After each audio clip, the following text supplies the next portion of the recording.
Love Talk Radio. Greetings, greetings. It's another edition of Revolutionary Hoodoo, New Orleans Voodoo Secrets and Recipes. All is truly and indeed a blessing. Come on in, come on in. The fire is hot, the water is a boiling. Come on in, all is a blessing. Welcome, welcome, come on in. I can't do Instagram right now. Next time.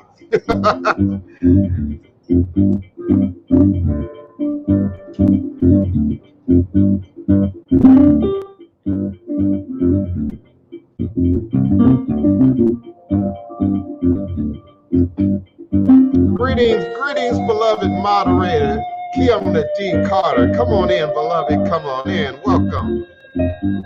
Great to see your face in the place. Greetings, greetings, greetings. Come on in. I know you're listening. I know you're watching. It's a controversial topic. Come on in. Come on in. All is a blessing. All is a blessing. Come back home to Africa. The fatty calf and golden rain are waiting for you once again. Coming back to you. I'm longing for my family. Coming back to you. Out of bondage and now I am free.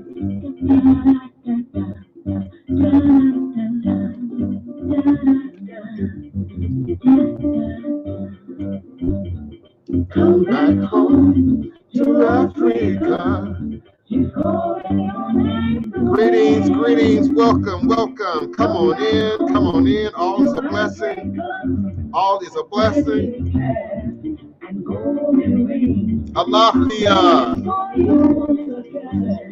Paleo, Yahuru Waku, Jambo, Aquaba,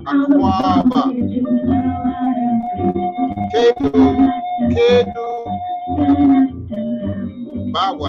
Bawani.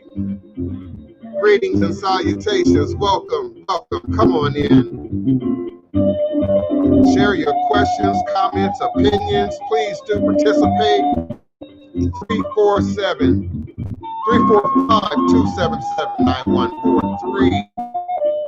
845-277-9143 is my phone number. 845-277-9143. All is a blessing.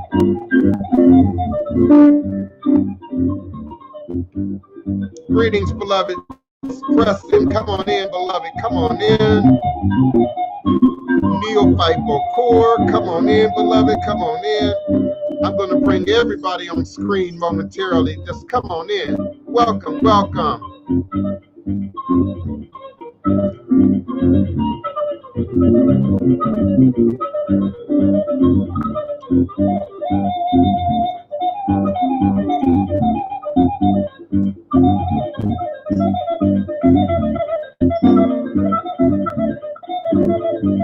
Greetings, greetings. All is a blessing. All is a blessing.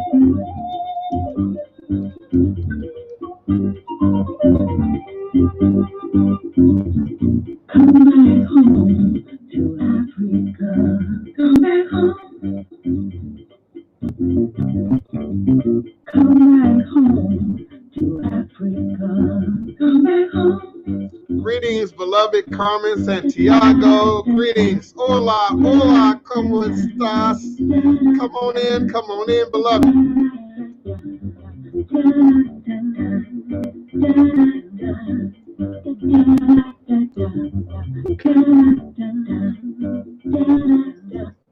Eshu Aleguana Kosi Weri Awo Onlo Uto ni Iwo Ada Afanbo Osi Obatala Mi Ita ni Ibo Onilio Aban Eshu.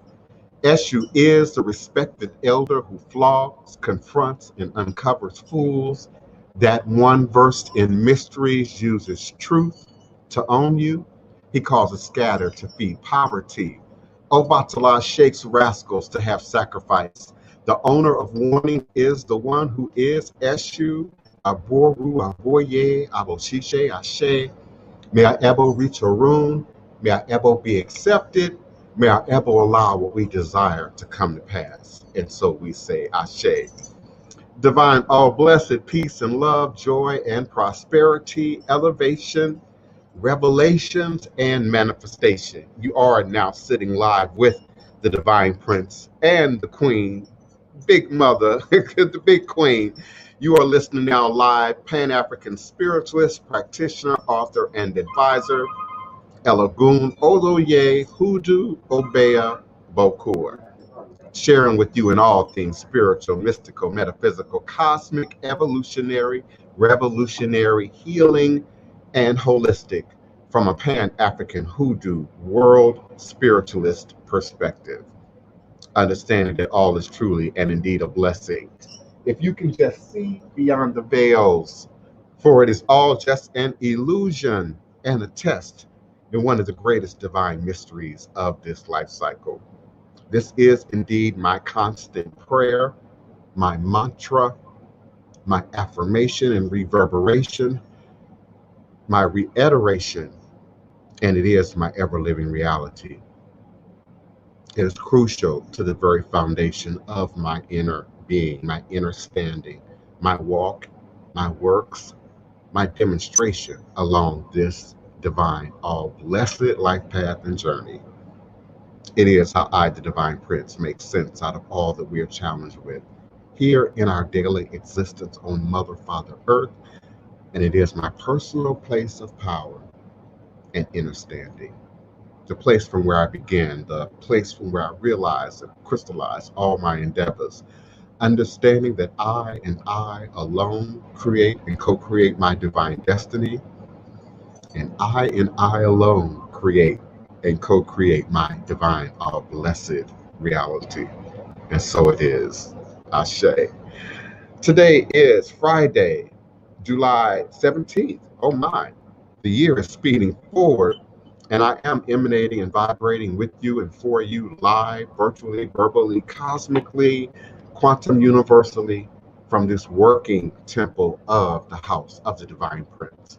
Thai Potions, Hoodoo Central, LLC, in this legendary, historic, beautiful, and most enchanted, and some would say most haunted city in America, New Orleans, Louisiana, the land of my ancestors and those who came before me along this Hoodoo Obeah life path and journey, passing down the great Obeah stick, along with the knowledge of the life-giving herbs, roots, plants, ritual spirits, and minerals.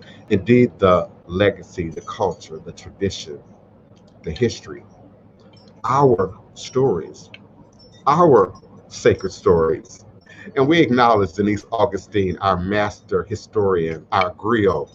And you can visit us for your tour plus experience. Book your tour plus experience right now at www.oursacredstories.com. OUR sacredstories.com. Oursacredstories.com. All is truly and indeed a blessing. I'm always grateful to acknowledge each and every one of you, both individually and collectively, for taking the time out in the middle of your day at high noon, New Orleans time, U.S. Central Standard Time, to be a part of Revolutionary Hoodoo, New Orleans Voodoo Secrets and Recipes. All is truly and indeed a blessing. I am grateful for Keona D. Carter, our administrator. She is a member and an initiate and a godchild and a family member. Please do show her respect. She helps me to sort of maintain order in the chat and not miss your comments, questions, and requests. Iba E. Orisha, Mojuba Orisha, welcome. I always am humbled and honored when you, and of course, Chef Bougie, come through and be a part of our sacred circle. Damico, greetings, beloved Damico, for being a part of our audience. We welcome you. We appreciate you. We invite you to call us at 845-277-9143. You can also participate with us live here on screen, on air, by following the instructions and the link that Keona periodically passes through the chat, which allows you to turn your cam on and then be a part of the show. I'm going to stream it as well along the bottom of the screen. So you should now be able to see that link scrolling at the bottom of the screen, which will allow you to be active participant. Thank you, Keona. Book your tour with Denise Augustine, www.oursacredstories.com. And we appreciate all our local businesses. I appreciate Treme House. I don't speak the name of Treme Coffee House enough. Treme Coffee House has been with us in supporting the community and supporting some of our events. It is indeed my local and favorite coffee house at Treme and St. Philip Street here in the historic Treme. So I don't speak Treme Coffee House enough. And moving forward, now that I'm going to have less technical difficulties, I'm going to begin to remember to support my local businesses, my local leaders, my local grassroots organizations, and of course, those practitioners that we are not only bringing into the house. I'm still asking for practitioners. You know, if you communicated with me once or twice and then didn't hear back from you again, you might not be aggressive enough for what I'm trying to do. It's a lot going on here. And so I need you to be in the forefront. I need you to be active. I need you to be present as we continue to grow and further the reach of what belongs to us, our sacred stories, what belongs to us. And if I had to say it loud for those in the back, VOODOO, for those who have an issue with the U. We speak English in America. And if we want to look at paths, if Candomblé belongs to Brazil, if Lucumi belongs to Cuba, if Maria Leonza belongs to Venezuela, then indeed Voodoo with 4 O belongs to us. Haiti can have their U. The West African tribes who utilize French and the U, let them have their U. But we have our 4 O's. So let's be clear. And it's universal. It's universal. It's not one religion over another. It's not one thing over another. There is no Fa without Voodoo. There is no Voodoo without Fa. The two go hand in hand. We then look at ethnicity. We then look at ethnic group. We then look at lineage. And that's where things get specific. But our salvation is in reclaiming what belongs to us. And the platform underneath Voodoo is ancestral and honor. Restoring that energy, not necessarily the lifestyle. We're in a different time and space, but restoring that energy that our ancestors possessed, that created the survival that we all now live and exist within. Indeed, without those who came before, you wouldn't have your physical being, you wouldn't have your biological being, you wouldn't have your humanity. And science now agrees with what we've always known. Ancestral memory survives in the blood. Ancestral memory survives in the blood. So indeed, some of your best qualities are being pushed forward by your ancestors.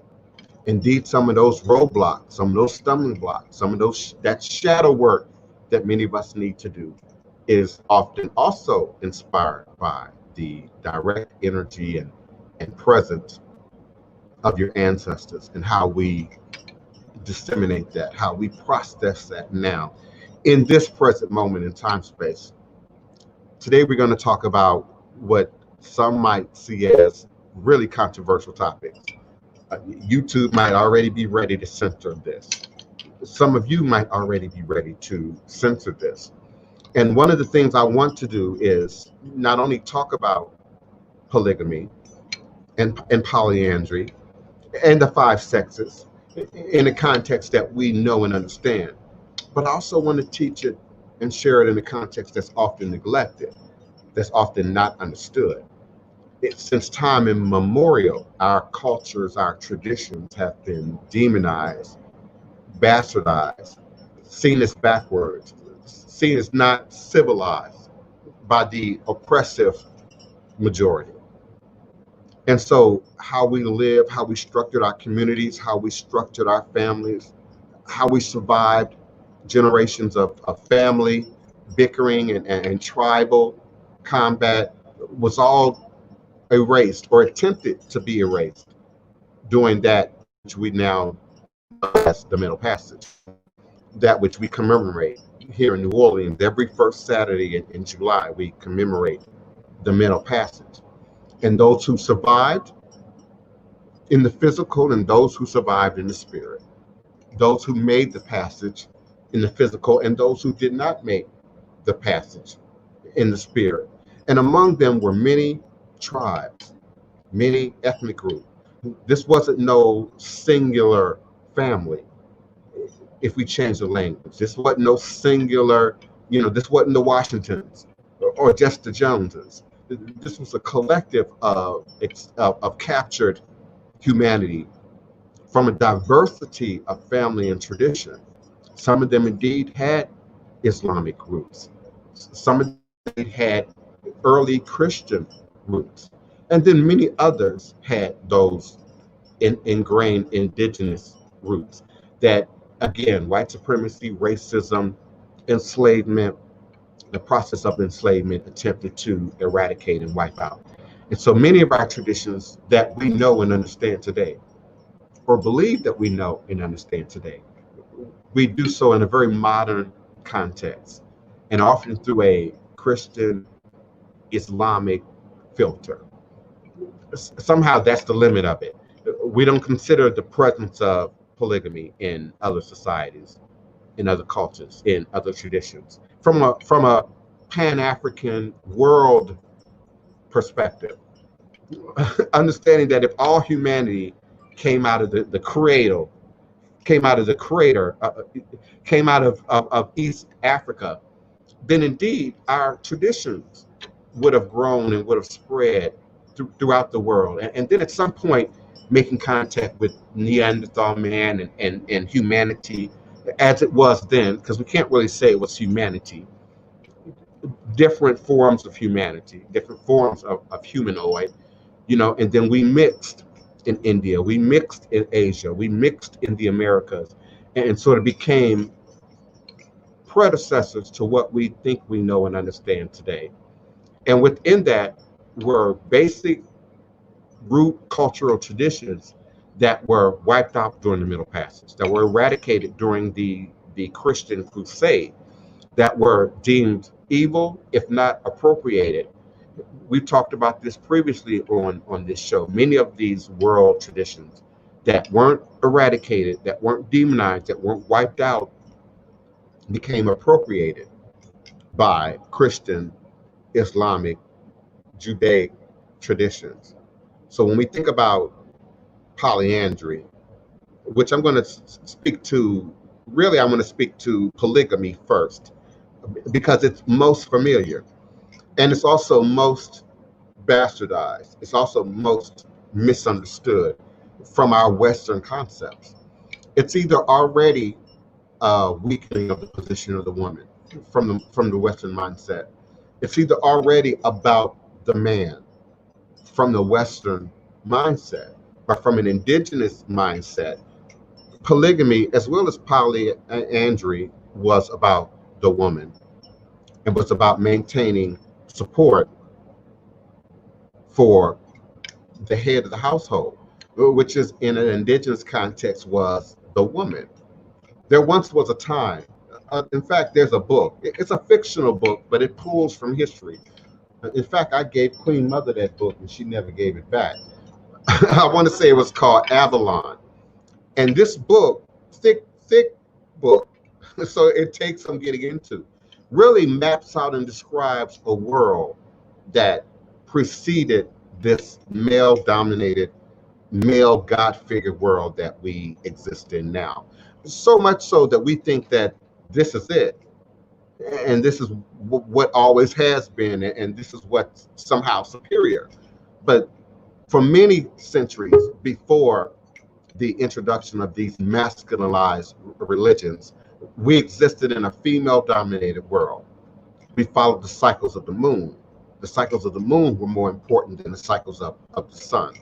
So when we examine polygamy, polyandry, we have to have an indigenous mindset at looking at it. Another aspect to these traditions, to these cultural practices that we have to re-educate ourselves about is sex. Sex was not always in the equation. In fact, sex was often not a part of the equation, except for the birthing of babies. And that varied depending on what part of the world the value of boys or the value of girls took on. We could really digress if we start looking at India, Asia, even in some ethnic tribes in the motherland, on the continent, the value of boys versus the value of girls. And that is a whole nother show probably from within itself. But indeed, the sexualized nature that we give marriage, let alone a polygamy, that we give marriage, that we give relationships, that we give soulmates. I can't tell you how often I have to re-educate about what soulmates are. Soulmates are about doing soul level work. That's not always about marriage. That's not always about partnership. That's not always about all the fuzzy feel-good stuff that we attribute now from a Western context to relationships and indeed to marriage. Marriage was about value and shared value and exchange of value in the indigenous context. You know, when we think about dowries, when we think about how many goats do you own, how many cattle do you own, how much land does your family own, how much access does your village, your people have to water and to resources, these were often the reason for discussion. This is what your family sat around the fire in those communities and discussed and talked about. Limited conversation was on sex. Limited conversation was on the birthing of babies. To some degree, the birthing of babies was to be expected, was a part of the whole reasoning for. But how we sort of sexualize things has changed both in Africa and in the Western world over time as African cultures begin to be infiltrated or affected by outside traditions. The whole concept of marriage and sex and family begin to take on very different dynamics. And so we see, even in Africa, um, very specific changes in polygamy and polyandry that today, in today's politically correct climate, we would absolutely say are negatives, are against the empowerment of women. And so that's why I started this conversation by talking about a time when there wasn't a male God, when there wasn't a father God, when we followed the cycles of the moon, when we understood the power of Mother Earth. There was a overt, conscious decision to subvert that. And even when we look at African indigenous stories from East Africa to West, there are many stories that talk about conspiracies, men getting together and deciding to impregnate, for instance, in every woman in the village at the same time in order to recapture or gain power, gain superiority. There are these legends within many African indigenous people that talk about it. So there is indeed a footprint for a woman controlled world, a woman driven world. And I aim to see that return. I believe that's returning even as we speak. The regaining of the power of the goddess, the regaining of the power of the woman.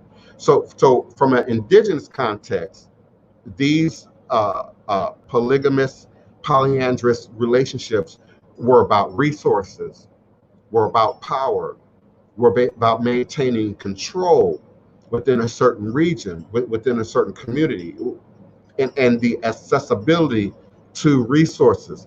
I welcome everyone for being here for this powerful and sometimes controversial topic. I welcome your comments, your suggestions, your criticism, your participation. Greetings, Denise Preston. You can come on first if you like, and then we're going to connect with Keona, and then I'm sure that has plenty she wants to say. This is one of her favorite topics. I also invite you to utilize our phone lines at area code 845-277-9143. If indeed you can't get your wig together or your facade together or your webcam together, you can always call us at 845-277-9143. Remember to press the number 1 on your mic. That will virtually raise your hand and give you an opportunity to bring you into the conversation. So Denise Preston, beloved, greetings. You were on screen first, so I'm greeting you. I'm giving you an opportunity to come on in if you have something you'd like to say or share, or just give you a greeting, and you can sit back until you're ready to participate. How you doing? Denise Preston, are you with me? Okay, well, we're going to move on to Keona. Greetings, Keona, beloved. Are you with me? Come on in. Keona? Am I having an audio problem here? Keona, come on in. Can you hear me over there? I turned my sound off, but I was hearing you. Okay. I didn't want to get a backlash. Okay. Yes, I Okay. am. Greetings. Greetings, everyone. Okay, hold on. Now it sounds like. Can you hear me? Okay, I hear Keona. Go ahead, Keona. Come on in. Yes, I'm here. Yes, I can hear you just fine. How you doing? Can you hear me? Yes. Can you hear me? How you doing? Are you muted? Are you hearing me? Are you hearing me? No, I'm just saying hello. I want to wait for you. I am awesome. And you? Okay, all is a blessing. Maybe there's a delay. I'm trying to figure it out. And I know y'all can. I'll go ahead and mute it out because I don't want to ruin the broadcast. But there's a delay and it's causing dead air. Okay. Denise Preston, are you with me? Did you have a question, comment, request? Hello, how is everybody? I'm just in the middle of doing a Zoom class for my special education students. So I'm just listening right now. So I'm multitasking, but I will be listening attentively. Blessings to all. Thank you. And again, our phone lines are also available at 845-277-9143 for those who want to be heard, but not necessarily seen. And be sure to press the number 1 on your telephone keypad. And I'll be sure to unmute your mic. You must have heard the term polygamy, which has been practiced in various regions across the world for thousands of years. But a few might have heard about polyandry, which has numerous known cases in history. Even today, it's practiced in some parts of the world, where polygamy is entailed as the marriage of a man with more than one woman. Polyandry is the contrast to polygamy, as it allows a woman to marry more than one man at the same time. In this conversation, I also want to begin to introduce and better understand the concept of 5 genders, which is another indigenous world tradition.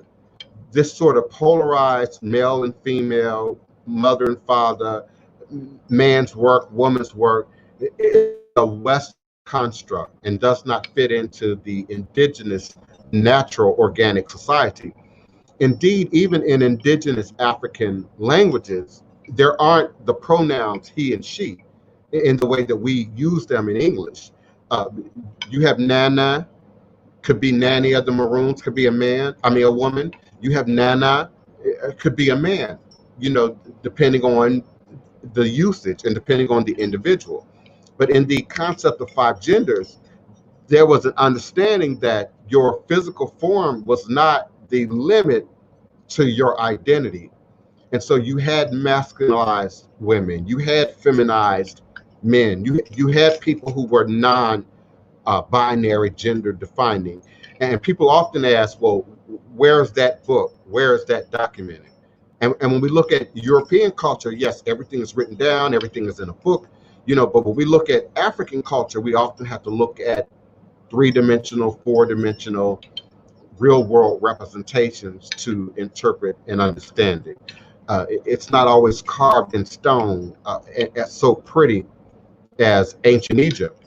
When we look for the footprints of other types of diverse cultures and ways of living.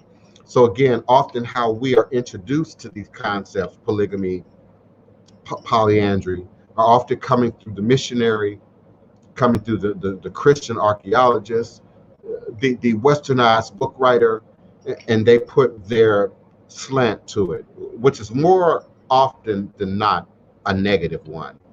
The legality of polygamy and polyandry varies from one country to another in Africa.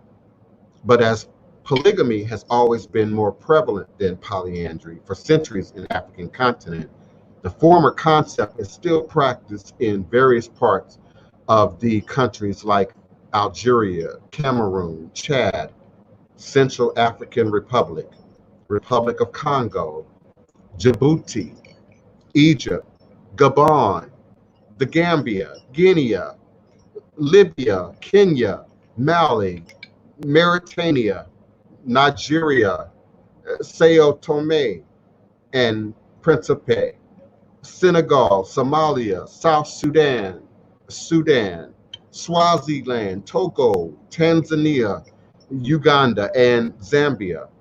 These types of marriages, mainly polygamy, have always been prevalent in the history of Africa and have reached the acme with the spread of Islam.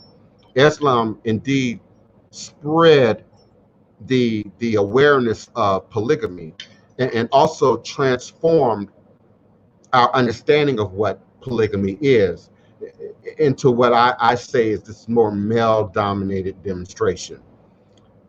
For example, all the northern states in Nigeria governed by the Islamic Sharia law legalized or recognized polygamous marriages. Same with the autonomous regions of Somaliland and Puntland in northern Somalia, as the country is governed by Sharia law. There was a time not too far in the recent past where people were fearing Sharia law was going to happen in America. That might have been right after 9/11, sort of this fear of Sharia law taking place here in the state. Someone has opened their mic. Who was that? You? Somebody opened their mic. Did someone have something they want to say? Okay, I don't know where that background noise came from just then. But all is a blessing. All is a blessing. So that also helped to change and transform how we understand polygamy today. And so we think of polygamy today as this male-driven, this male-dominated thing, being driven by a man's physical desire, his carnal desire, even desire to produce and have children. And so the idea of women being empowered through these concepts has all been but stripped from the modern awareness of polygamy and polyandry and how it shows up. I also want to talk about how it shows up in religion, and particularly Orisha, Loa, Voodoo. In the Voodoo tradition, in the Haitian Voodoo tradition, and to some degree here in Louisiana, there's what we know as marriage Loa, where you marry a Loa. And a real marriage happens. There's often all the officiants, there's paperwork, people sign, there's an exchanging of rings, there's a possession that takes place in the ceremony, but there's a real partnership, a real relationship that is made with Loa. We see that to some degree in Orisha, and the crowning, if you will, on your head of Orisha. And if you take the practice seriously, if you are committed to the tradition, and usually by the time you are crowned or initiated, you are indeed committed to the tradition, you then come into a pact, into a vow, if you will, with more than just your ancestors, with more than just your head, but now you're introducing powers, also nature, we might say nature, powers of nature into the equation. And then there's a vow that's taken. And so there's things that are taboo, things you can't eat, things you don't do, certain days you don't do certain things on. Just like to some degree how we view marriage. I heard most recently that marriage itself is a binding ritual, is a binding spell. And indeed, that white dress and that's something old and that's something new and that's something blue and that ring are a ritualized ceremony of bondage to some degree. And it's an accepted bonding that we come together. So in the context of these larger families, and let's be clear, we don't see this just in old world Africa. We see this today. We see this in modern cultures. We see this in modern religions. Sometimes it's controversial. Sometimes it's, illegal, depending on where it's happening.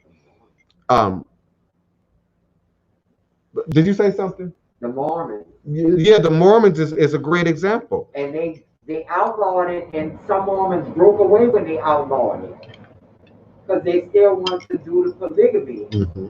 But Mormons got so much backlash from the other religions that they outlawed their own tradition. Are you sure your mic is open? My mic not open. Well, they can't hear you really. Oh, okay. Can y'all hear? Okay, yeah, because of the reverberation. Yeah. Yeah. Can y'all hear her clearly? I can hear her. Okay, good. Thank you, Denise. Yeah. You're welcome. I also think when we start talking about Mormons, a whole lot of other shady stuff came in. Marrying children, violating young girls. And again, this is sort of a modern. We can hear her. We can hear her just fine. Okay, great. Thank you. There's a bit of a delay. Thank you. So when we think about groups like the Mormons, we also see, really bad things happening. Abuse, violation of young children, young women, young girls, even the violation that takes place with young boys when we look at the Mormons in particular and what's happening there. So it helps to create this real negative thought process for the average person, black or white, in a modern context when we even begin a discussion about these polyamorous or larger extended families. But we know that it's happening, and we know that it's happening all around us. And the secrecy that covers it also allows for bad things to happen and continue, sometimes for decades, before someone seeks help, before someone escapes. There was a story maybe 2 years back of the black man in California that had his entire family, locked up in the house and was having babies with his daughters, in the context of this, polygamous type cult-like mentality. We see it in really bad ways happening in not just Africa, but even in the U.S. So that would be a great example. The Mormons would be a great example. Some people say we need to keep a second eye on the Jehovah's Witnesses. I personally have never been a Jehovah's Witness. I have a very limited understanding of Jehovah's Witness and the problems that are happening in that tradition, other than what I've been told and what is now coming out on television. We see Scientology being targeted for some questionable activities around marriage and responsibility. We also see, even in an indigenous context, tribes now where the women are being exploited to the extent of communal exploitation.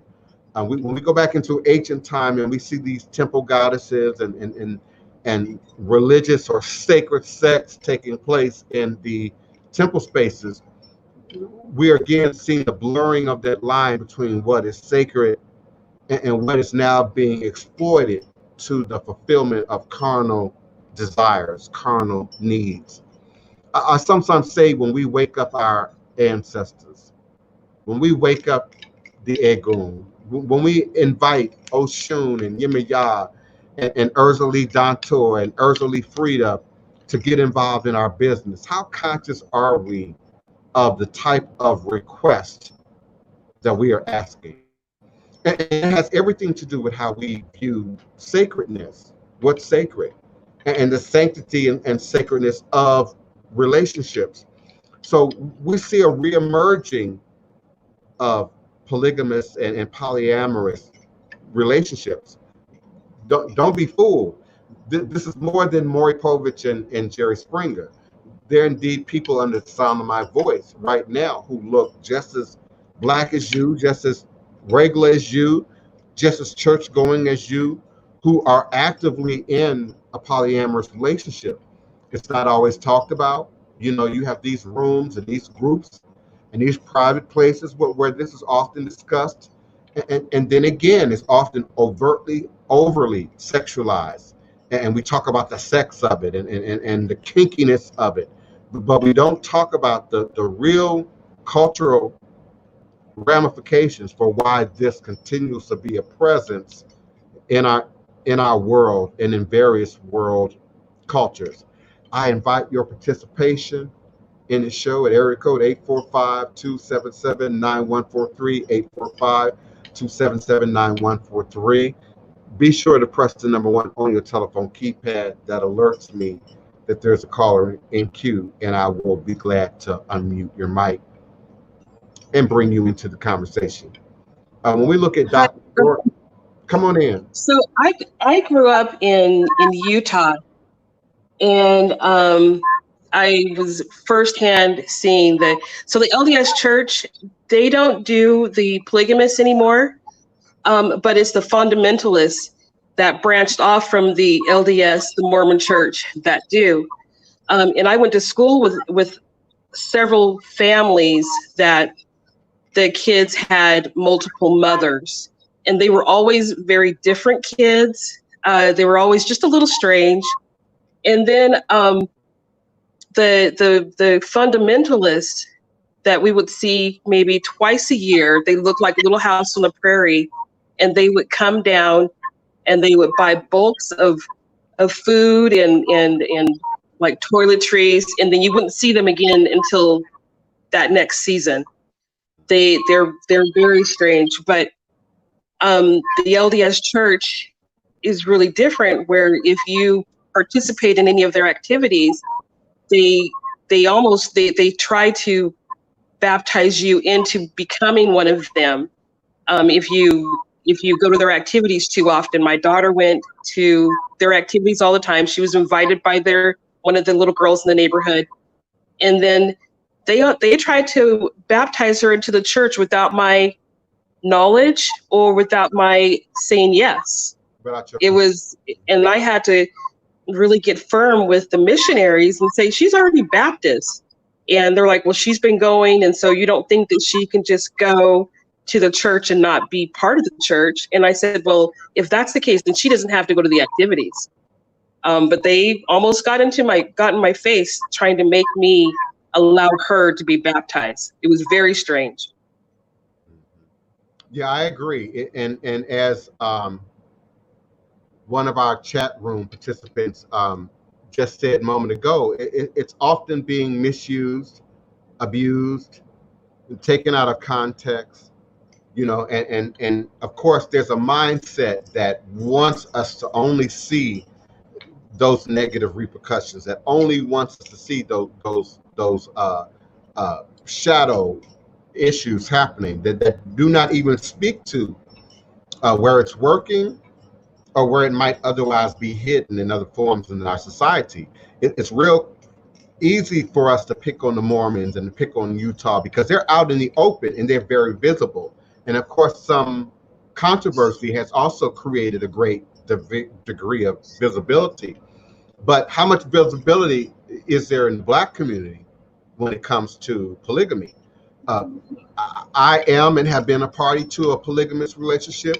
Queen Mother is and has been party to polygamous relationships. And I know many people who are actively in polygamous relationships. But it's just not on the 5 o'clock news. And I know people who are in a polygamous relationship and don't even know it.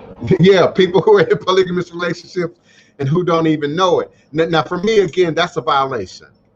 If everybody doesn't know, if everybody isn't aware, if there isn't a set of rules and protocols, then I question the validity of the usage of polygamy and the polygamous foundation for those relationships.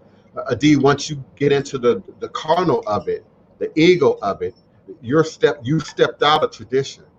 You stepped away from the real purpose and meaning for polygamous and communal relationships. And like the Queen Mother said, some of you are in polygamous relationships and don't know it. And that is because there are many. But is it even natural for a man to even be monogamous? No. Is it natural for any human to be monogamous for that matter? I don't think so. I don't think so, and the Queen Mother doesn't either. And again, in the Western concept, we expect it for the men. We say, oh, well, boys will be boys. They're supposed to be, well, we accept it underneath to some degree, even in America, in Western culture. But if we say so for a woman, in Western culture, it sounds like she's being a hoe. It sounds like she's being a little bit busy. But when we look at in this demonstration of these lifestyles, then we have to look at value. Then we have to get away from the Western world's way of contaminating something in order to push Christianized, organized religions as still somehow superior. And we're quick to say, see, look, we told you that that's not going to work. But Christianized, Catholicized, Islamicized marriages today are operating at 65% or higher divorce rate. And why is that? What feeds that? And what are the needs of the children often when we look at these relationships?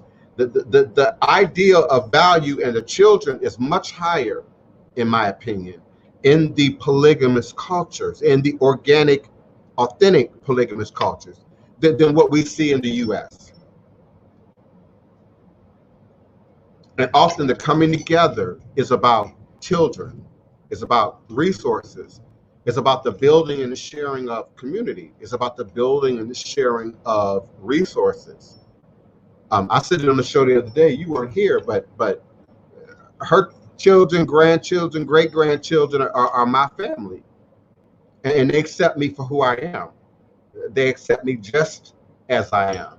And there's a camaraderie that draws people, even today, to some of these polyamorous relationships that you don't see, you don't feel in Western culture.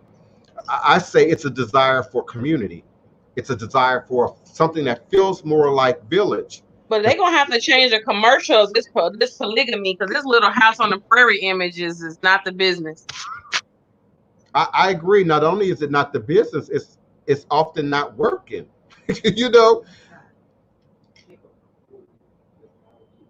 Oh, yeah, that's right. I ordered food, but they should have rang the doorbell. But they may have said it was on their way or something. Hold on.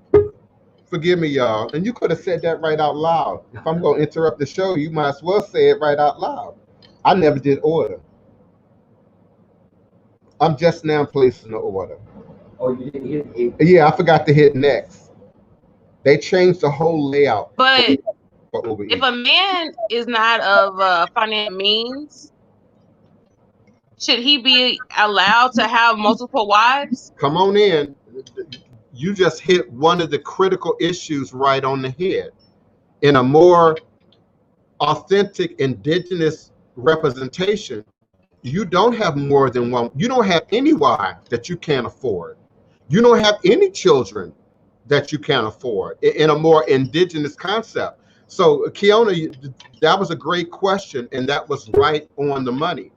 I also want to say, because you just triggered my memory, that we also saw this demonstration in the time of enslavement and thereafter, because as they continue to divide and break up our homes and our families, many kids had more than one mother, more than one dad. We might have said Uncle so-and-so. We might have said, you know, Auntie so-and-so. And the extension of our family was great. We were also able to mask the 5 genders behind that system.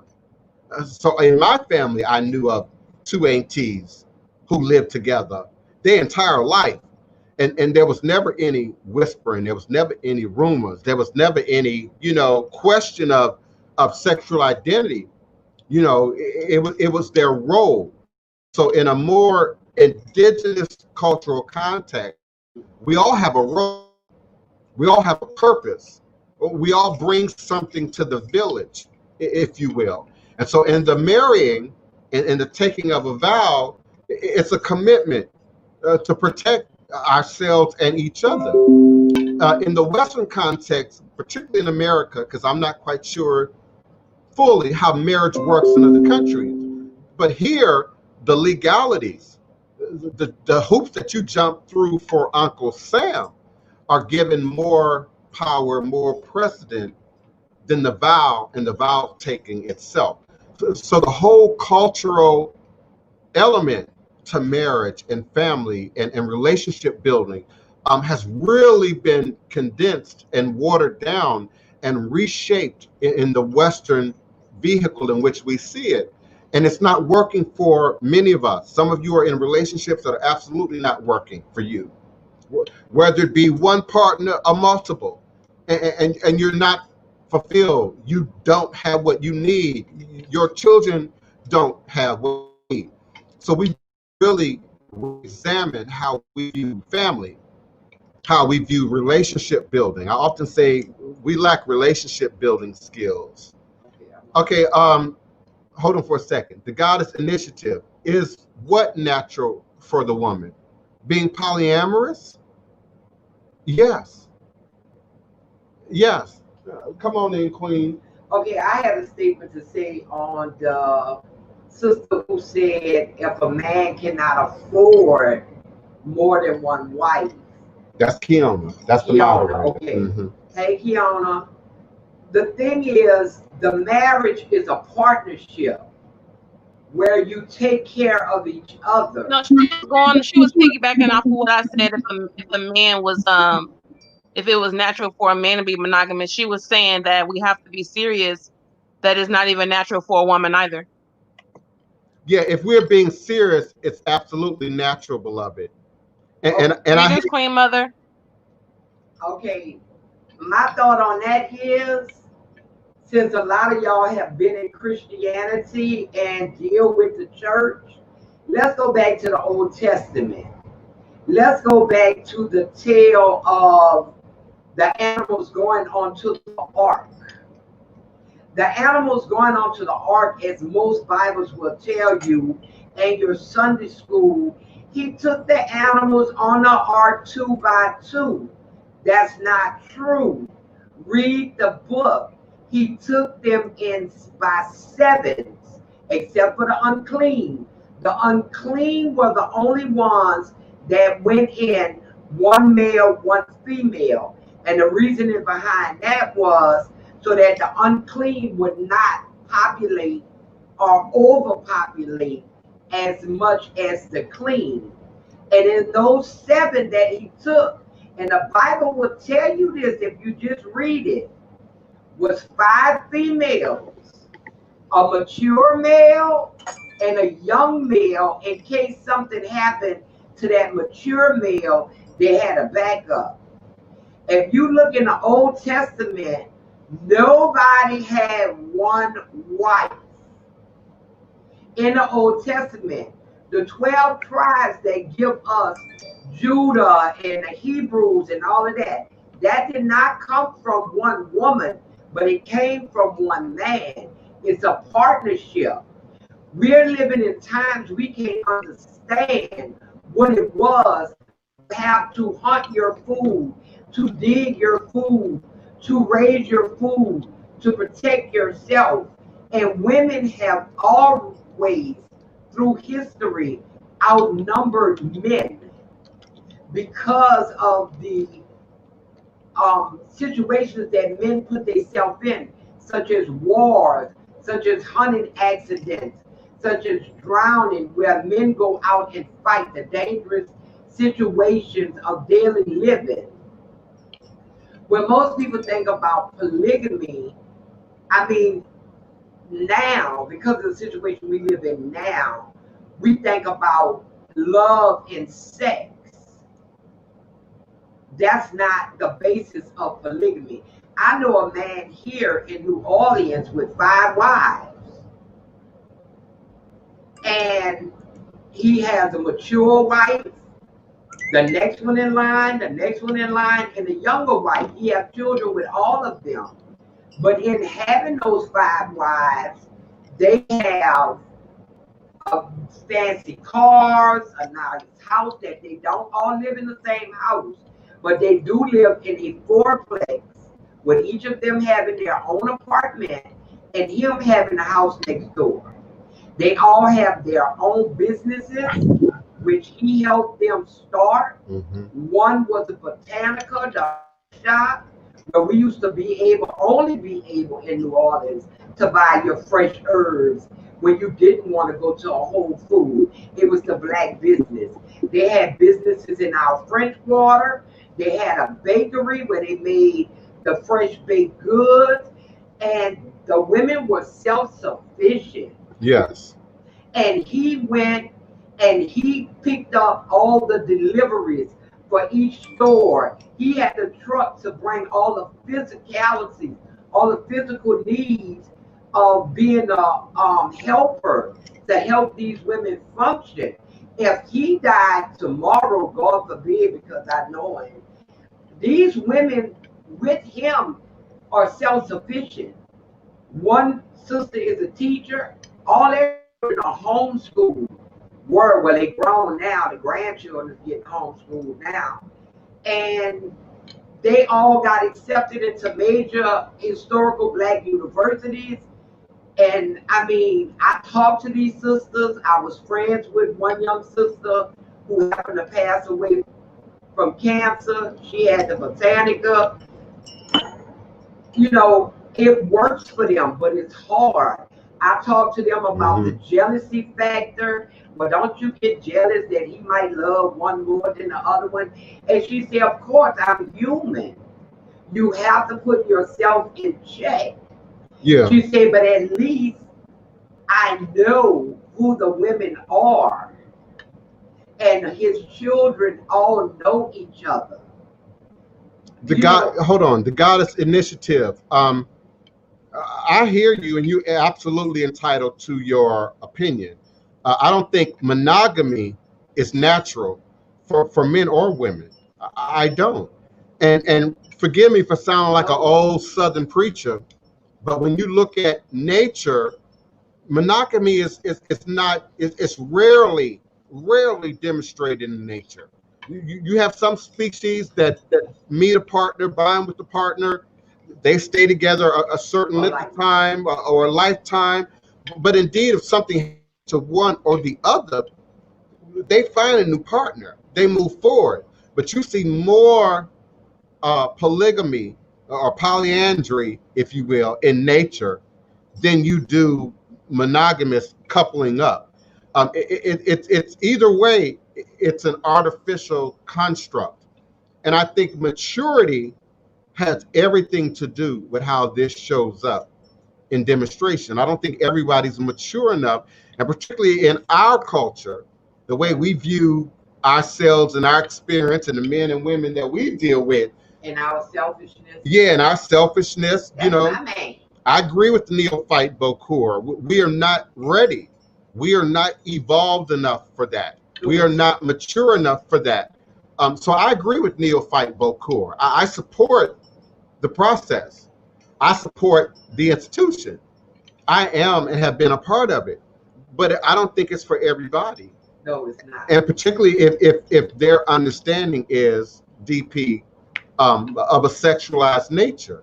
It's not about sex, and it's not about love in the way we've been taught love in a storybook, Barbie, Valentine's Day, Selfish. you know, kind of demonstration. We know love in the West as being very selfish. He bought me. He supported me. He called me. All his money. You know, in a very selfish way. We don't have the village mentality that's necessary, that's needed to have these type of relationships and demonstrate them in a healthy way. And as the Queen just demonstrated, when you do, they're very quiet about it. They're not right out in the open with it. They're not waving a flag. They're not trying to draw your attention to it. They don't need that outside energy to disrupt that balance. No, they just building on their wealth and their family and the wealth of their children. Now, I tried with my last husband. He wanted to get into a polygamous relationship. I have no problem with polygamy. I have a lot of stuff to do. Here's the bottom line. Taking care of a man is a job if you take care of him right. My mother, who raised me, was born in 1900. And she took care of my father. She ironed his underwear. Who gonna do that today? Who got time to do that today? Who got time to cook today? I know. Who got time to clean today? Outside the house either. Yeah. No, so, but I mean, even taking care of a man is a big job. I'm talking about taking care of a woman is a big job, you know. But I'm talking about today. Who's willing to give that even today? Even in modern context, who's going to cook, keep the place tidy, keep the place organized, not just for themselves, but for everyone. And we know there's wives out there doing it, husbands out there doing it. We know there's single-headed households, both male and female, where all of that, you know, is being done. But even in terms of lovers, even in terms of shacking up, how much are modern people willing to give, to sacrifice? Let's use different words. Sacrifice, surrender, submit for, to keep that type of bond together. Because the truth is, you have to sacrifice, submit, surrender in any relationship. In any relationship, you and your mom, you and your best friend, you and your sibling, there's a give and take that the modern mindset is struggling with. My time, my space, my lifestyle, you know, and I'm not talking about people that have drama. Keona, you and I got drama in our family. I get that. We got drama, you know, in the generations. But that has everything to do with what I'm talking about, how we now look at what a relationship is and what a relationship is supposed to do for me. Queen Mother just described a scenario when you talked about jealousy and equal time, where a person has to have a strong constitution, has to have a strong sense of self, has to have a strong sense of ownership. I would say it has to have something to do. Yes. If you're too busy running a business, exchanging with your community, you ain't got a whole lot of time to be over focused on sex or how much cuddle time, you know, we have. So everybody has to be vibrating at a much higher degree in order to have these communal relationships that we either look at as being somehow a relic of the past, or we choose to sort of overlook or demonize as they still manifest them right now in the future. Somebody unmuted. Neophyte Bokor, did you have a comment? Come on in, bro. Yes, sir. Greetings, everybody. Greetings, family. You guys are hitting the nail on the head today, covering a lot of the different talking points that I actually thought I was going to be able to chime in on, but it sounds like this pretty much covered already. However, there is one that I think is being overlooked just slightly, that should be paid attention to just a little bit more, in my opinion. The fact that monogamy and marriage are defined in two different terms. They are not the same. We are not mature enough, is another way of looking at it. We're not ready to separate the definitions. We're not ready to separate the simple parts about the relationship and the business mindset. This is, like you said, a tribal mentality that needs to really be embraced before we can contextualize the partnership that we have. If you're not really willing to give up the seat of being the head of the household, sitting at the head of the table, then you're not mature enough. I think that goes into us being a minority. When we're defining ourselves as a minority, we're not defining ourselves as a minimal people or a small number of people. No, we're defining ourselves as a minor. There's a different definition for that, two different definitions. You're a minor person, you're immature, you're not intelligent enough to take care of yourself as a minor. This means that we're our children. And as children, if we continue to call ourselves minors, not just minority, then we're not adult enough to start taking on these responsibilities. Only adults or majority are ready to take on these responsibilities. This is why we see these things happening in the Mormon culture, which I have a whole another argument about their history to begin with, so I won't even go into that. But we're not hitting those simple things, those smaller things. We're overlooking how we're defining ourselves as people to even step into tribalism. That's why I say our culture needs to be repaired before we can move into these larger aspects of it. We have many adults that don't realize that if you're paying child support to one family, to your ex or whatever, and you are married to somebody else, by definition, that is a polygamous relationship. That's right. So even from a Christian context, it says that your first marriage is forever. It's forever. And that's why they're so anti-divorce, because they believe that you're forever connected to that first marriage and those first children. Right. That is that's a business contract. When you get married, you have to go and get your license, your marriage license, before you can even get married. A lot of these businesses that we shop in and patronize are married to each other. Take Sears and Kmart, for example. You go to Sears, you find products that you can still find at Kmart. Why is this? Because they are merged. They're married. These are definitions that we're overlooking in the simplest legal terms. This is not the terms that we use in everyday life. This is called legalese, or if you will, it's law terms, lawyer terms. These lawyer terms are what we're not accustomed to adding to our everyday vocabulary. And these everyday vocabulary terms are being overshadowed with our opinions of what they are, not by definition. I say, like, as Black people, we need to make sure that we have one thing in our house next to that Bible is a dictionary. And a thesaurus, yes. And a thesaurus, exactly, because this English language is what's binding us to these weird customs. This whole melting pot mentality is what's killing our foundational structure as Black people alone, let alone our tattered history.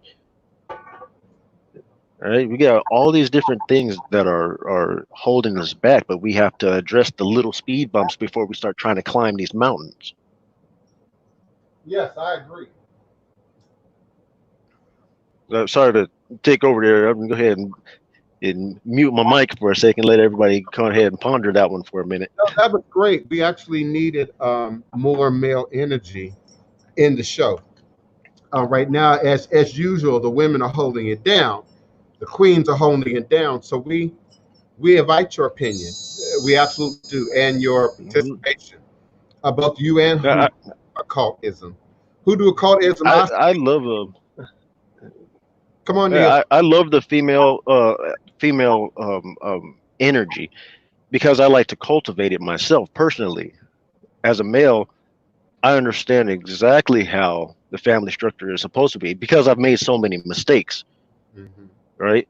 We had that example of the lion, the lioness, and the pride as a family structure. Yeah, that's the primary. If you think about it, in Africa, that is the primary family. They are the apex predator of the African plain over just about every other creature. And how do they operate? Well, the male lion is pretty much the dominant head of the household, as far as we see, but what it looks like. But it's the lioness that picks the male that has to sit there and that on that throne. That throne, there's a lot of babysitting. If you think about it, there's responsibility. He has to maintain the pride. He has to maintain the hunting grounds to make sure that other predators don't come and invade his territory. Because if they come and invade the territory, those other predators are going to take out the babies. It's the lion's job, not the lioness' job, to take care of the children, right? They nurse the children, they raise the children, and then once they get winged off, it is the responsibility of the male to protect his children. The females go out, they do the hunting, the gathering, they bring it back. The male eats first, but only reason why the male eats first is to make sure that the babies eat first,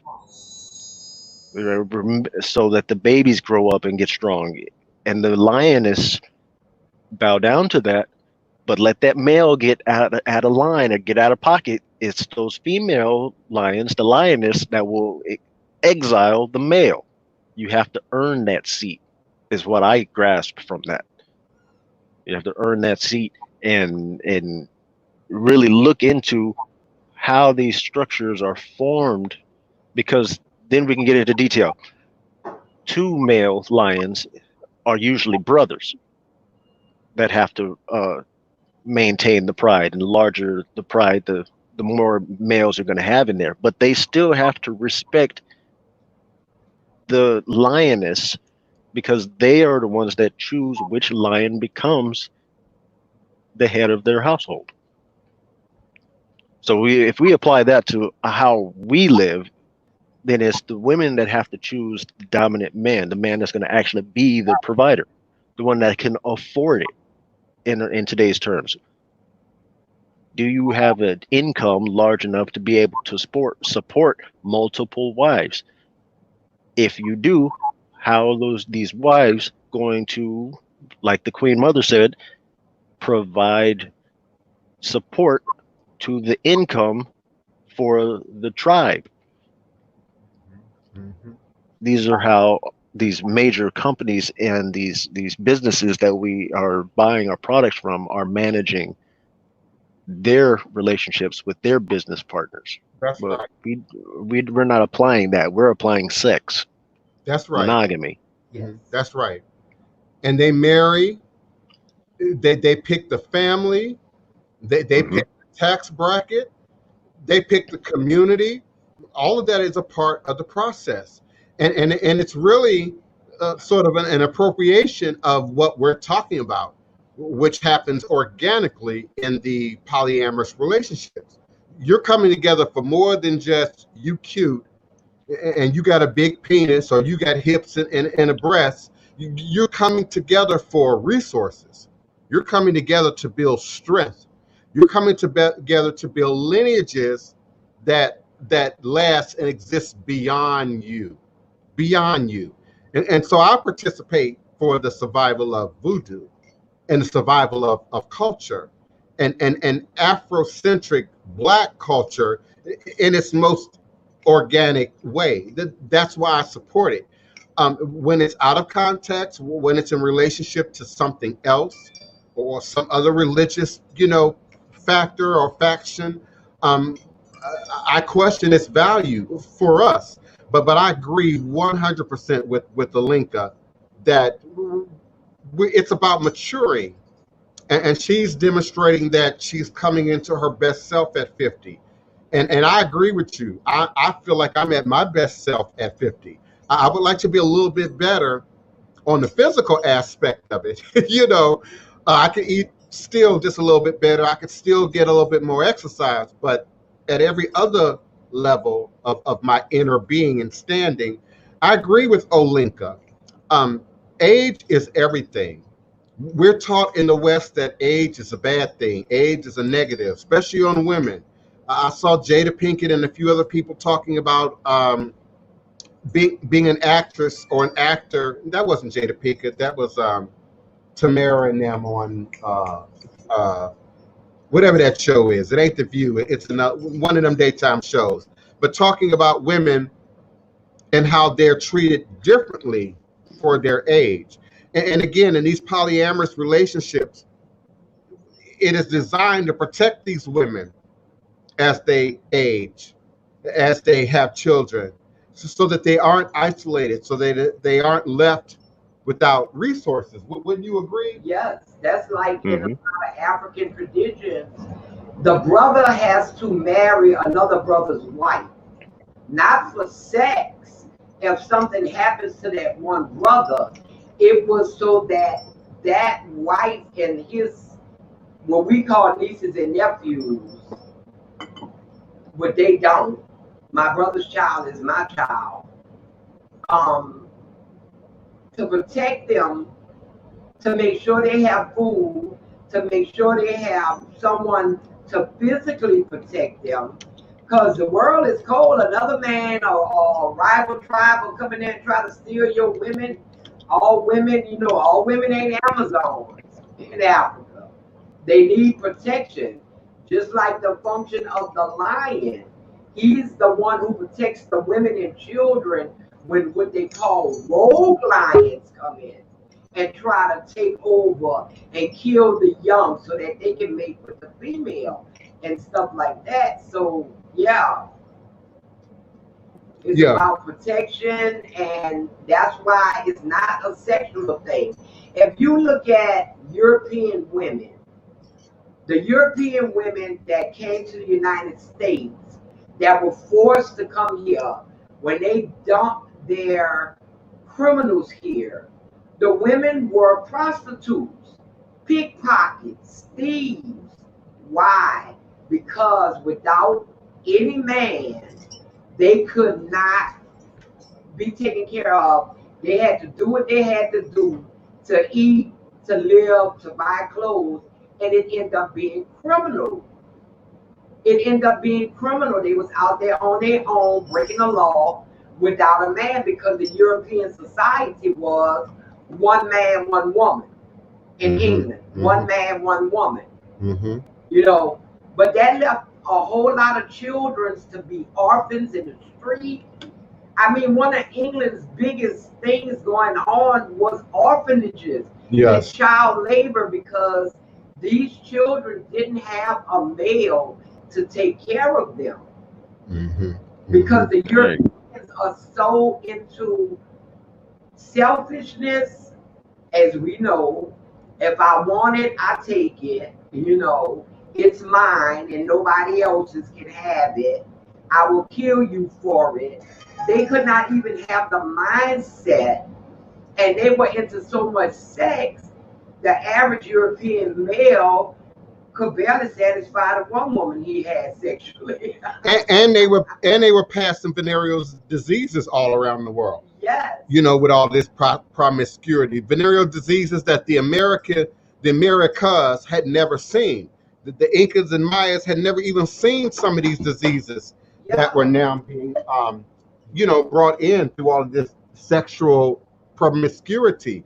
And then the flip side of that is they turn around and demonize sex, demonized relationships, demonized the homosexual, demonized the effeminate man, demonized the masculine woman by way of these dominant, primarily 3 dominant world religions. And Queen talked about protection. It also provided protection for the 5 genders. You had a place, you had a purpose, you had a position in the community, and it afforded you a certain degree of protection. Queen described men hunting. Well, who protected the women other than the strong women while the men were out hunting? You still had the 5 genders. You still had this dissemination of roles and work ethic and skill that existed that provided a network of protection for everybody in the village, young and old. Today, not only do we not have protection, Olinka Green, for our older Black women, but we don't have it for our children either. I was a child on the street at 13, 14, 15, 16. And indeed, I saw older Black women on the street while I was out there, was befriended by some. Some that stick in my mind, to this, who influenced me and I influenced them, and we shared and provided resources. But this Western capitalistic structure does not provide protection for those who don't have. All right, that brings to mind another problem that I see. We only have 2 real groups or age groups. Like, for some reason, there's no in between. It's like once you turn 18, you're considered an adult. And after that, you got to pretty much take care of yourself. And then you get into your elderly and things of that nature. But there's no in between. In most African cultures, you're not an adult until you reach 35.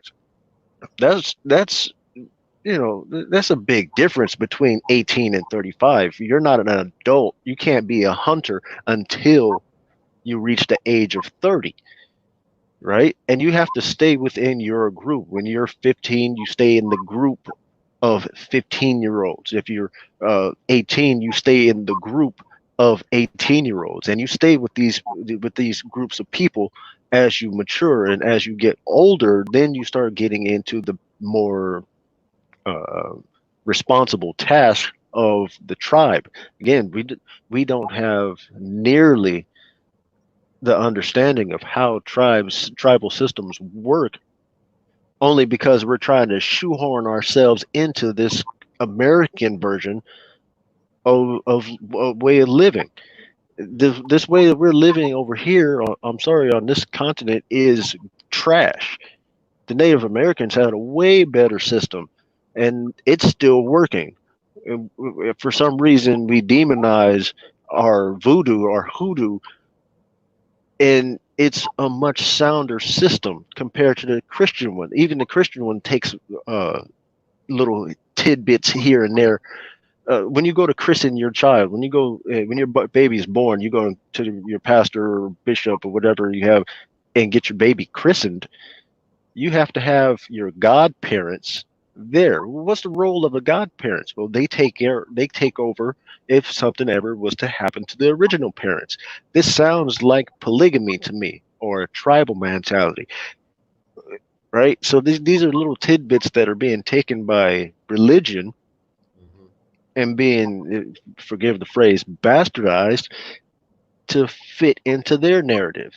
Okay, what's wrong with our structures that we had while we were on the continent? What was wrong with the way that we were living when we were living on some of these outside islands? Right, because we all didn't just come from Africa. We were explorers. We traveled and we came from everywhere. Thank the pirates for taking us from different places and mixing us in with the rest of the slave trade. Right. So there's a lot of a lot of the stuff that needs to be really sat down and looked at with a magnifying glass to try to figure out, well, how do we fix it? I offered that it's happening now. Yes. But it's happening through the back door. They won't come through the front door and say, we accept and embrace that there are things about older culture, diverse cultures that we haven't accepted previously.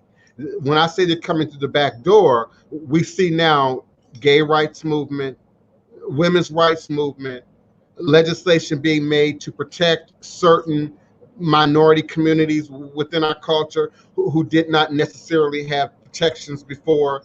Some of you in the Black conscious community see that as an imbalance, see that as somehow in conflict or competition with Black liberation.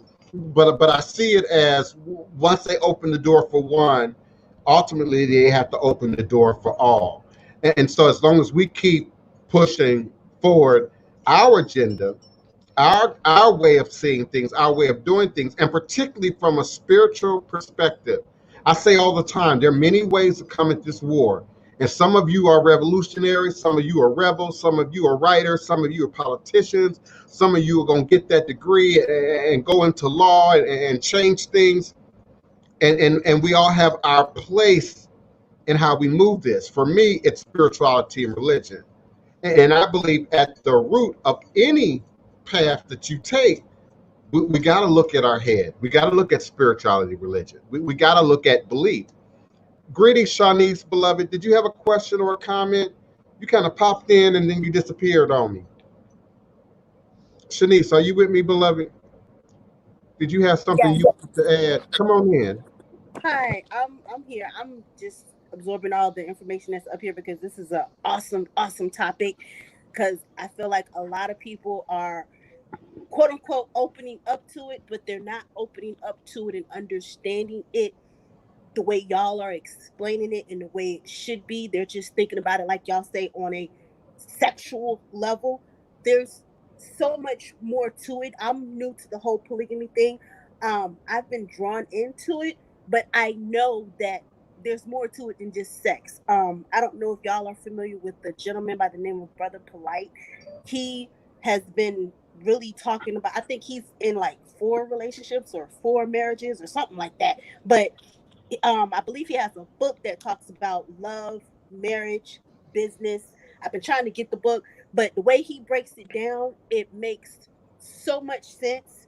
And to me, polygamy seems like a natural thing as opposed to this whole one marriage thing, because for some reason a lot of us can't get it together, and a lot of us, like people say, you're in a polygamy relationship or you're in a, what they say, entanglement, and just not wanting to admit it, or you're gonna let your partner do whatever he wants to do, but as long as everything is set at home financially, you're not worried about it. No, it ain't got to be like that.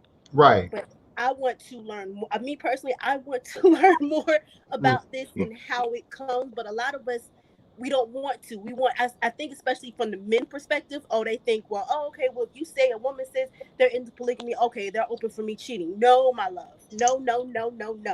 I need you to be open. I need you to be honest. And that's where the openness and the honesty comes in. But a lot of these brothers and a lot of these sisters aren't understanding that. So this is awesome. I love that y'all are talking about. I'm going to come in here with a big machete and chop down some of this entanglement that we keep passing around. I don't agree with the terminology that's being popularized right now. It sounds like distraction from what we actually need to be focusing on. I think it's entertainment. I think it's hilarious, to be honest with you. But you're not speaking to it. You're complaining about it, but you're not telling us what or why. Brace yourself. Here it comes. All right. If we keep watching our TV and getting our examples of how we're supposed to be living from, Real Housewives and whatnot, and all these different reality TV shows, then we're gonna miss out on what it is that we feel that we all internally we know that we're missing something. Well, just like this fast food that we're eating and whatnot, and I'm guilty of too, we're getting this fast food example of how we're supposed to be living from our televisions. Okay, now rather than actually living it, rather than living it. I mean, I don't want to demonize television. I know we got to be. Hold on, forgive me. You're not getting to the point fast enough for me. Oh, okay.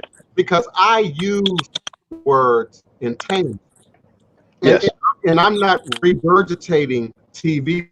I understand this new modernized situationship. And that absolutely comes into play in what we're talking about. Many of you, under the sound of my voice, are in a situationship that if you all were honest, open communication, it will be a polyamorous relationship. So when I say entanglement, I'm talking quantum metaphysically. I say entanglement. And indeed, we are in entanglement, whether it's in our love relationships or even within the dynamics of our family. I'm in an entanglement with my dad. Me and my dad don't have a whole relationship, don't have a healthy relationship. We have an entanglement. And it's a universal entanglement because it'll feed what I do, what I say, how I act forever.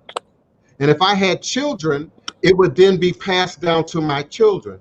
So when I say entanglement, I'm talking about something real, energetic, in the spirit realm. I'm not using it in the way that reality TV uses it. If you're talking about me, when you say it, I hear the usage, the verbiage being used properly. Every time that I hear it outside of someone who doesn't have a grasp of the concept of entanglement, like quantum theory, quantum string theory, I start hearing things that are being popularized in our culture, which is television now. Television is our culture.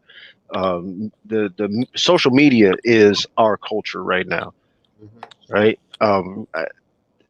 We don't get off of the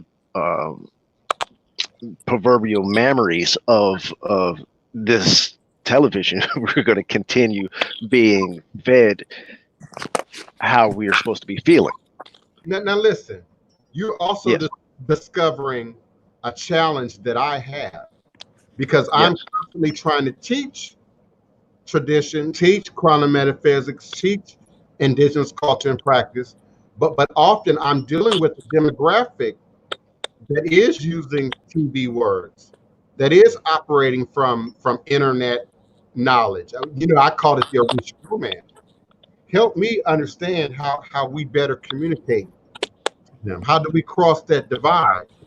You know, it's just like grandma picking up really hip hop words because all the kids are using it. Because all the kids are using it. You know, so now you got grandma, you know, saying, you know, cute little, you know, Bokor. You know, when grandma starts saying that, you know, I think it's an attempt. It's an attempt for one generation to connect with another. So sometimes I speak from culture. I pull from pop culture. Some of you are here because of that, with the intent of reteaching, re-educating, reprogramming. So Neophyte, I agree with you 100%. I'm just suggesting how then do we teach over that? Help me to push over that. You see, I don't want to be just, you know, a platform of complaint. How do we reach those who are only vibrating on that level? Because that's how I view the Orisha romance. I like to what it is called poke the bear. I like to kind of get under people's skin personally, like my approach. It's probably not going to be the approach for everybody else. People are probably going to disagree with that, and I embrace that and I accept it. But I like to poke the bear, to be honest with you. I like to make people a little more uncomfortable and explain their terminology, their phraseology, what they think they know. Especially when I come across people that want readings, want tarot readings and whatnot, but have this clinging to their religion and have these horrible definitions for what it is they think they know. When I question their knowledge of the Bible, they find themselves at a loss. They have no idea. They've never heard of half of the things that I kind of bring up and question them on. So, like I said, I like to poke the bear. It's just my little fun phrase. Oh, okay. I thought you had more that you was going to add to that. Okay, I got you. No. I try to keep it as simple as I can. I got a lot to say most of the time, but when it comes to like my little niches and how I approach things, like I said, I like to make people uncomfortable. I like to poke the bear. If you go down my Facebook timeline, you don't necessarily see any of my personal things. You see me poking the bear. Okay.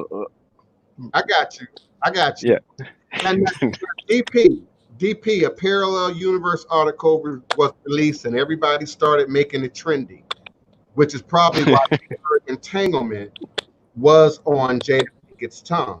Now, DP, I agree with you, but all you got to do is ask Shanice.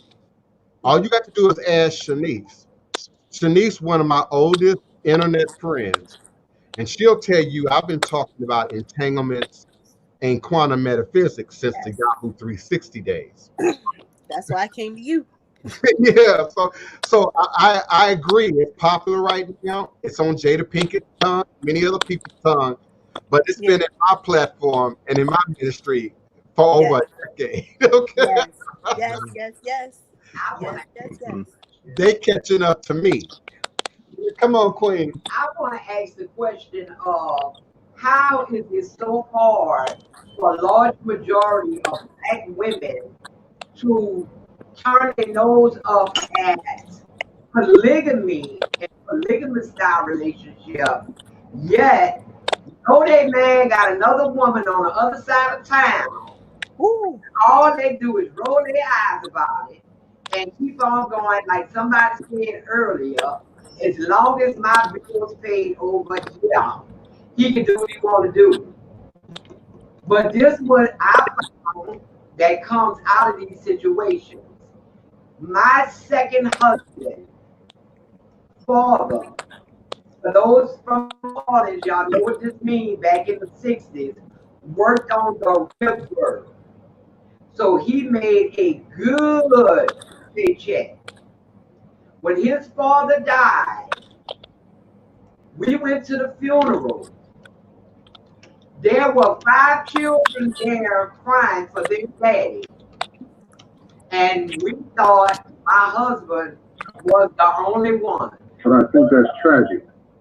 Mm-hmm. But what was tragic was that man when the children talked to each other at the repast, they got together. They're friends now. They had no hard feelings about their daddy cheating on their mama. They were happy to realize they had another family. But the sad part for me about it was, if they all would have just been out in the open, all these 5 individuals would have really had childhood memories, would have really not bonded until they were in their 30s. They would have grew up together. It all would have been out in the open because all the mothers actually knew each other, because he didn't go too far out of his neighborhood to help these other kids. And it's very common, unfortunately. Very common. Area code 856. I'm opening your mic. Who's calling and where are you calling from? I'm calling from Philadelphia. This is Respectful Jay. Oh, Chef. Greetings, beloved. How you doing? I'm doing good. How are you? All is a blessing. What you got to offer? Listen, I'm listening to this topic, and I think maybe a long time ago, polygamy probably could have worked, but I don't think it's feasible anymore.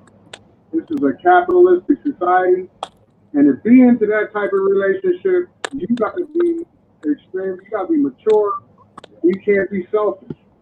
And those two things don't go along too much anymore, not today. Because if a man is out there, that situation, first of all, if a man is with a woman, he's married, they got a relationship going on, you can't talk another woman with that. That's another personality, that's another spirit that you got to deal with. And I don't think that's the right thing to do, because somebody's going to be hurt at the end of the day. And hurt people really hurt people. Yeah, I agree. I don't think anyone disagrees with you. When we discussed just a moment ago, maturity, maturity is key to this. Spiritual maturity, cultural maturity is critical to this. So we don't disagree, and we don't recommend it. We don't think everybody, listen, I don't think everybody's ready to have kids. If I had my way, many of you wouldn't have children at all. They need a license. Especially based on my upbringing and some of what I had to endure as a child. People should have a license. People should have to go through 3 years of college, at least, or some type of collegiate academic level study and instruction. Yeah, self-evaluated. So yeah, self-evaluated. I think your credit need to be looked at. I mean, in my opinion, and if we look at the more indigenous cultural structures, we often say, well, they had a simplistic society, they had a very basic, economy, et cetera, et cetera. But if we put it in modern context, many of the things that you and I, Chef Bougie, would suggest, they had in place. So you weren't marrying if you weren't ready. You weren't dating if you weren't ready. You weren't about to violate their young daughter, and plant no seed if you weren't in a position and your family wasn't in the to step up and do what was necessary. Who your people is, who your mom and them is, where you come from, boy. Yeah. And so I agree with you. Come on, Chef. Yeah, I just remember as being a young man, I remember hearing Elijah Muhammad say that, in Islam, you can marry more than one woman. But he said if you knew best, you would just stick with one. The Bible says if you know best, you will remain single and chase, to a higher calling. So again, I agree with you. No, I don't think that's a European concept at its root. Just like I just said, in any indigenous world society, you were not allowed to take on any responsibility that you hadn't demonstrated that you were ready for. So yeah. Greetings. Am I missing anyone? Come on in, y'all, because I'm gonna move forward momentarily. I have some things on my plate. I got some ancestral work and divination to do. I'm really proud and honored and humbled by those who are taking this time, this season, this COVID-19 season, unfortunately, this George Floyd season, who are really addressing ancestral work and divination. I often say I don't have to be Miss Cleo. I don't have to be Reverend Ike. I'm not Tammy Faye Baker and Jim Baker. I don't have to sell you on the voodoo. The ancestors sell you on themselves, the ancestors. And so anyone who takes time to delve into themselves is guaranteed a response. Delving into your ancestors is delving into yourself. And it will often create an environment where you will have to look at yourself. Be forewarned. Hear me clearly. You can't do ancestral work and not have to confront shadow work. Shadow work is inevitable to doing ancestral work. We all got stuff to clean up. We all got stuff to do. Many of us, if not most of us, are not ready, are not at that Chef Bougie level ready, or what he just described, are not at that level of ready that I just offered. Many of us are not ready. So feel no sense of judgment. feel no sense of me putting my judgment upon you. Know that we're all working to move forward to the next level. We all are. I invite the honesty. I invite the conversation. I invite the participation. And it's in that the healing comes. It is in that we receive our blessing. Listen, I am so hungry right now, so I am going to move forward. I appreciate everyone's coming out, participating, calling in, chatting in, being present on StreamYard with me. And I look forward to connecting with you again on Monday at high noon U.S. Central Standard Time with my new temple space vibrating at a whole nother level. Just look for it. It's coming. All is truly and indeed a blessing. And listen, if I owe you a call, if I owe you an email, it's coming. It's coming. It's Friday. I'm going to get it together in the next 4 hours. So I'm booking people. It looks like I'm going to be booked almost all weekend. So come on in. Come on in. I invite you to come on in. All is truly and indeed a blessing. Ashe, Asheo, Ashe.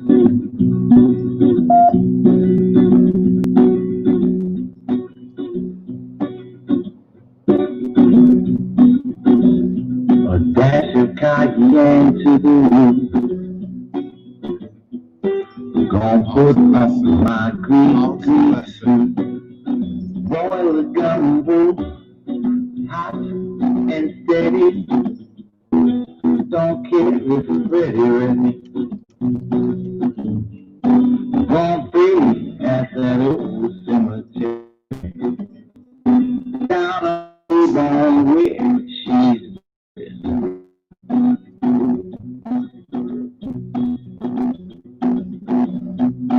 Yes, Mom, you did. Peace and love. Peace and love. On the bayou. When a black cat scratch at you. I'll fill you in later, Mom. Under a full moon that blue. Chant the magic words from follow. A dash of cayenne to the room. Gonna put on my Greek grease suit.